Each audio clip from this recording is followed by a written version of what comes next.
अध्यक्ष महोदय, उनसे सहायता तो मिलती है लेकिन हमेशा नहीं।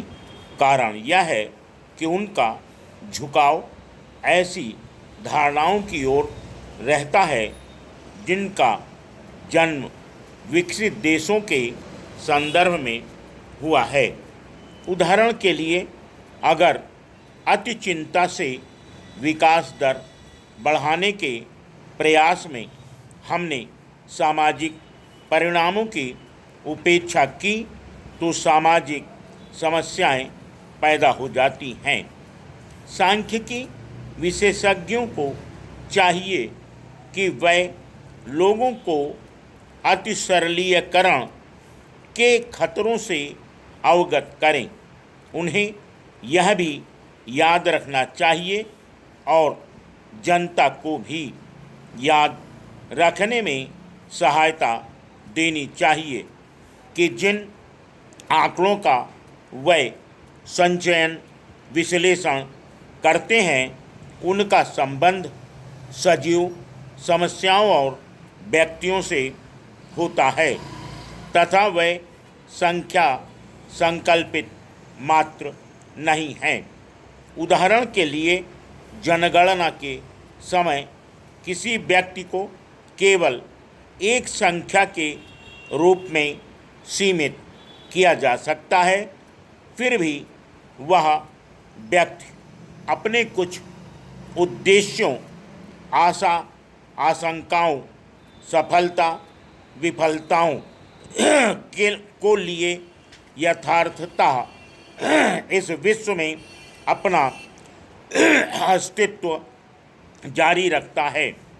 इस अर्थ में भारत के करोड़ों लोग बहुतेरी समस्याओं के साथ साथ आंकड़ा विज्ञान परिचित नहीं हैं।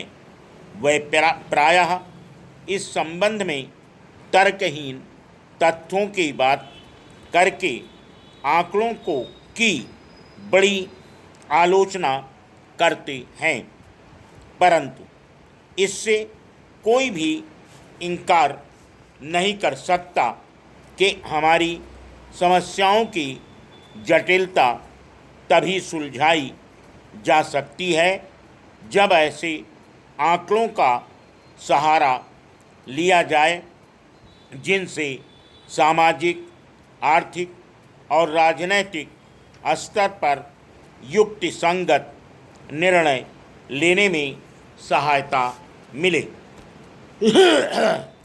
राष्ट्रमंडल के अंतर्गत विकसित और विकासशील देश हैं। इसके जरिए हम उपयोगी सूचनाओं का आदान प्रदान करने में समर्थ रहे हैं। हमेशा ही भारत में हमने इस नीति का परिपालन किया है कि हमारे पास जो भी दक्षताएं व प्रशिक्षण सुविधाएं हैं उनके द्वारा राष्ट्रमंडल तथा संयुक्त राष्ट्र संघ के सदस्य देशों के लिए खुले रहें। भारतीय सांख्यिकी विशेषज्ञों ने कई अफ्रीकी और एशियाई देशों में उल्लेखनीय तथा उपयोगी कार्य किए हैं। आज राष्ट्रमंडल अनेक चुनौतियों का सामना कर रहा है। जैसा कि आज हम जानते हैं, राष्ट्रमंडल को वर्तमान स्वरूप प्रदान करने में भारत का महत्वपूर्ण योगदान रहा है। अतः हम चाहते हैं कि उसका अस्तित्व बना रहे और वह नयापन प्राप्त करता रहे जो विशेषज्ञ ज्ञान के अन्वेषण में प्रवृत्त हैं। वह हमें अपनी समस्याओं को बृहत्तर परिप्रेक्ष्य में देखने में सहायता दे सकते हैं और रखने में और उपयोगी बनाने में सहायता कर सकते हैं। Full stop.